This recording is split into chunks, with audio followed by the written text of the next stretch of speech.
यूहन्ना बाब 10। मैं तुमसे सच कहता हूँ कि जो कोई दरवाज़ा से भेड़ खाना में दाखिल नहीं होता बल्कि और किसी तरफ से चढ़ जाता है, वो चोर और डाकू है। लेकिन जो दरवाज़ा से दाखिल होता है वो भेड़ों का चरवाहा है। उसके लिए दरबान दरवाज़ा खोल देता है और भेड़ें उसकी आवाज़ सुनती हैं, और वो अपनी भेड़ों को नाम बनाम बुलाकर बाहर ले जाता है। जब वो अपनी सब भेड़ों को बाहर निकाल चुकता है तो उनके आगे आगे चलता है, और भेड़ें उसके पीछे पीछे हो लेती हैं, क्योंकि वो उसकी आवाज़ पहचानती हैं। मगर वो गैर शख्स के पीछे ना जाएंगी बल्कि उससे भागेंगी, क्योंकि गैरों की आवाज़ नहीं पहचानती। यीशु ने उनसे ये तमसील कही, लेकिन वो ना समझे कि ये क्या बातें हैं जो हमसे कहता है। बस यीशु ने उनसे फिर कहा, मैं तुमसे सच कहता हूँ कि भेड़ों का दरवाज़ा मैं हूँ। जितने मुझसे पहले आए सब चोर और डाकू हैं, मगर भेड़ों ने उनकी ना सुनी। दरवाज़ा मैं हूँ। अगर कोई मुझसे दाखिल हो तो निजात पाएगा और अंदर बाहर आया जाया करेगा और चारा पाएगा। चोर नहीं आता मगर चुराने और मार डालने और हलाक करने को। मैं इसलिए आया कि वो ज़िंदगी पाएं और कसरत से पाएं। अच्छा चरवाहा मैं हूँ। अच्छा चरवाहा भेड़ों के लिए अपनी जान देता है। मजदूर जो ना चरवाहा है ना भेड़ों का मालिक, भेड़िए को आते देखकर भेड़ों को छोड़कर भाग जाता है, और भेड़िया उनको पकड़ता और परगंदा करता है। वो इसलिए भाग जाता है कि मजदूर है और उसको भेड़ों की फिक्र नहीं।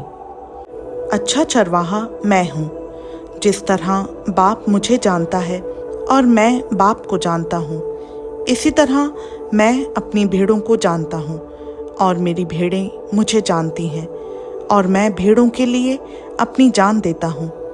और मेरी और भी भेड़ें हैं जो इस भेड़खाना की नहीं। मुझे उनको भी लाना ज़रूर है, और वो मेरी आवाज़ सुनेंगी। फिर एक ही गल्ला और एक ही चरवाहा होगा। बाप मुझसे इसलिए मोहब्बत रखता है कि मैं अपनी जान देता हूँ ताकि उसे फिर ले लूँ। कोई उसे मुझसे छीनता नहीं, बल्कि मैं उसे आप ही देता हूँ। मुझे उसके देने का भी इख्तियार है और उसे फिर लेने का भी इख्तियार है। ये हुक्म मेरे बाप से मुझे मिला। इन बातों के सबब से यहूदियों में फिर इख्तिलाफ हुआ। उनमें से बहुतेरे तो कहने लगे कि उसमें बदरूह है और वो दीवाना है, तुम उसकी क्यों सुनते हो? औरों ने कहा, ये ऐसे शख्स की बातें नहीं जिसमें बदरूह हो। क्या बदरूह अंधों की आंखें खोल सकती है? यरूशलेम में ईद तजदीद हुई और जाड़े का मौसम था, और यीशु हैकल के अंदर सुलेमानी बरामदा में टहल रहा था। बस यहूदियों ने उसके गिर्द जमा होकर उससे कहा, तू कब तक हमारे दिल को डांवाडोल रखेगा? अगर तू मसीह है तो हमसे साफ कह दे। यीशु ने उन्हें जवाब दिया कि मैंने तो तुमसे कह दिया, मगर तुम यकीन नहीं करते। जो काम मैं अपने बाप के नाम से करता हूँ वही मेरे गवाह हैं, लेकिन तुम इसलिए यकीन नहीं करते कि मेरी भेड़ों में से नहीं हो। मेरी भेड़ें मेरी आवाज़ सुनती हैं और मैं उन्हें जानता हूँ, और वो मेरे पीछे पीछे चलती हैं, और मैं उन्हें हमेशा की ज़िंदगी बख्शता हूँ, और वो अबद तक कभी हलाक ना होंगी, और कोई उन्हें मेरे हाथ से ना छीन लेगा। मेरा बाप जिसने मुझे वो दी हैं सबसे बड़ा है, और कोई उन्हें बाप के हाथ से नहीं छीन सकता। मैं और बाप एक हैं। यहूदियों ने उसे संसार करने के लिए फिर पत्थर उठाए। यीशु ने उन्हें जवाब दिया कि मैंने तुमको बाप की तरफ से बहुतेरे अच्छे काम दिखाए हैं। उनमें से किस काम के सबब से मुझे संसार करते हो? यहूदियों ने उसे जवाब दिया कि अच्छे काम के सबब से नहीं, बल्कि कुफर के सबब से तुझे संसार करते हैं, और इसलिए کہ تو آدمی ہوکر اپنے آپ کو خدا بناتا ہے۔ یسوع نے انہیں جواب دیا، کیا تمہاری شریعت میں یہ نہیں لکھا ہے کہ میں نے کہا تم خدا ہو؟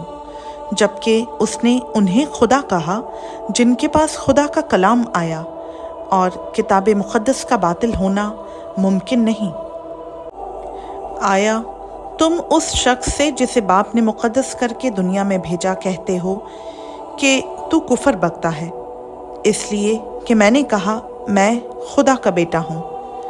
اگر میں اپنے باپ کے کام نہیں کرتا تو میرا یقین نہ کرو، لیکن اگر میں کرتا ہوں تو گو میرا یقین نہ کرو، مگر ان کاموں کا تو یقین کرو، تاکہ تم جانو اور سمجھو کہ باپ مجھ میں ہے اور میں باپ میں۔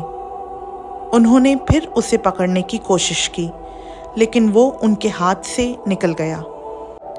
وہ پھر یردن کے پار اس جگہ چلا گیا جہاں یوحنا پہلے بپتسمہ دیا کرتا تھا، اور وہیں رہا۔ اور بہتیرے اس کے پاس آئے اور کہتے تھے کہ یوحنا نے کوئی معجزہ نہیں دکھایا، مگر جو کچھ یوحنا نے اس کے حق میں کہا تھا وہ سچ تھا۔ اور وہاں بہتیرے اس پر ایمان لائے۔ خداوند کا پاک کلام کا پڑھا، سنا، سمجھا اور قبول کیا جانا ہم سبوں کے لیے باعث برکت ہو۔ آمین۔